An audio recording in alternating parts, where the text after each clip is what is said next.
जय श्री महाकाल। कई लोग जिन्न को वश में करना चाहते हैं, उनसे मित्रता करना चाहते हैं, उनसे दोस्ती करना चाहते हैं। तो मैं अवघड़ों का आजमाया हुआ, मैंने कराया भी है लोगों को, आजमाया हुआ एक जिन्न से दोस्ती करने का मैं प्रयोग आप लोगों के समक्ष रख रहा हूं। और इस प्रयोग को करने के बाद आपको एक शक्तिशाली जिन्न की प्राप्ति हो जाएगी। और यह प्रयोग आजमाया हुआ है, इसलिए आप लोग अपनी सुरक्षा अवश्य कर लें और हंसी मजाक से इसे प्रयोग बिल्कुल ना करें, अन्यथा एक शक्तिशाली जिन्न आपके पीछे पड़ जाएगा तो फिर आपको कोई बचा भी नहीं पाएगा। इसलिए आप इस बात का विशेष तौर पे ध्यान रखना कि यह प्रयोग आजमाया हुआ है और आप पूरी तरीके से तैयार हो जाओ, मानसिक तौर पे भी और शारीरिक तौर पे दोनों तरीके से आप तैयार हो जाना, तभी इस प्रयोग को आप करना। अन्यथा जब तक तैयार ना हो तब तक आप रुक जाना। किसी भी उजाले के समय में शुक्ल पक्ष में, जिसे एक दो पक्ष होते हैं, कृष्ण पक्ष एक शुक्ल पक्ष होता है। तो कृष्ण पक्ष जो होता है वो अंधेरे का समय होता है। तो आपको शुक्ल पक्ष में उजाले के समय में किसी भी गुरुवार के दिन आपको चुनना है, गुरुवार को चुनना है।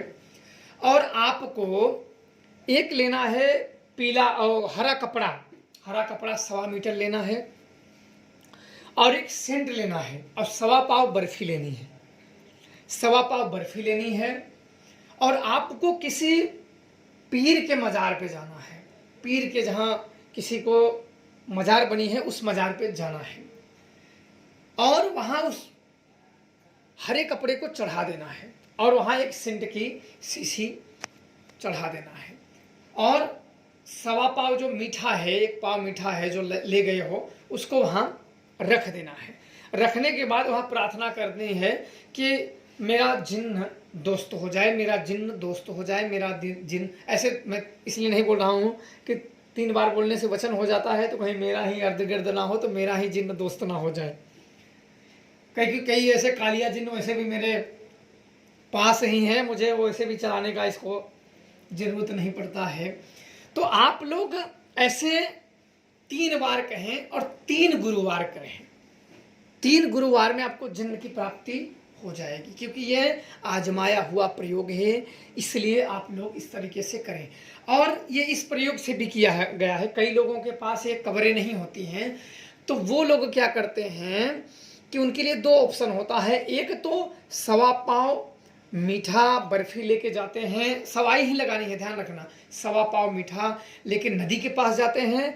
और दूसरा प्रयोग है एक कुएं के पास, जिस कुआं का पानी न पीता हो, तो आप चाहे नदी के पास लेके जाएं, कुएं के पास लेके जाएं और वहाँ 1.25 पाव मीठा रखें और चमेली के तेल का एक दीपक जलाएं और भोग अर्पण करें।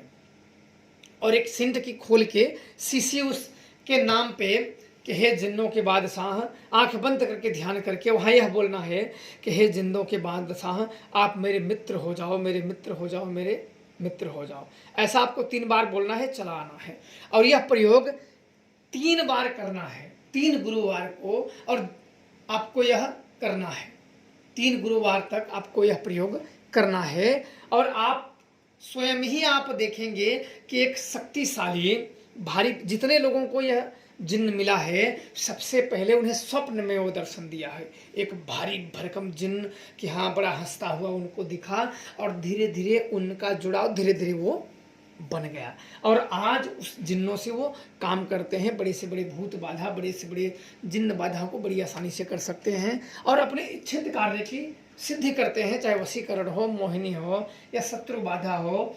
ये बड़े ही सरलतापूर्वक जिन्न काम आपको कर देते हैं। और जब भी आप उनसे काम करें तो उन्हें एक सेंट और मीठा अवश्य भेंट करें। वो सदैव प्रसन्न रहेंगे और सदैव आपका कार्य करते रहेंगे। ऐसे जिन्न कभी आपका अहित नहीं करते हैं।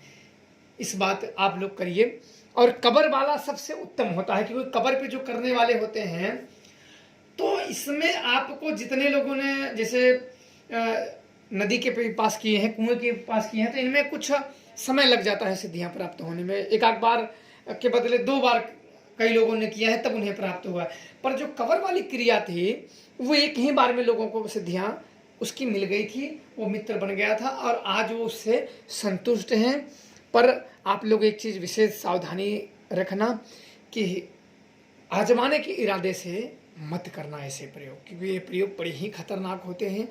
और इसलिए आजमाने की आप उसे मैंने कह दिया कि मानसिक तौर पे और शारीरिक तौर पे दोनों बलिष्ठ रहो तभी करो, अन्यथा ऐसी चीज़ों पे मत ध्यान दो, कहानी समझ के भूल जाओ। जय श्री महाकाल।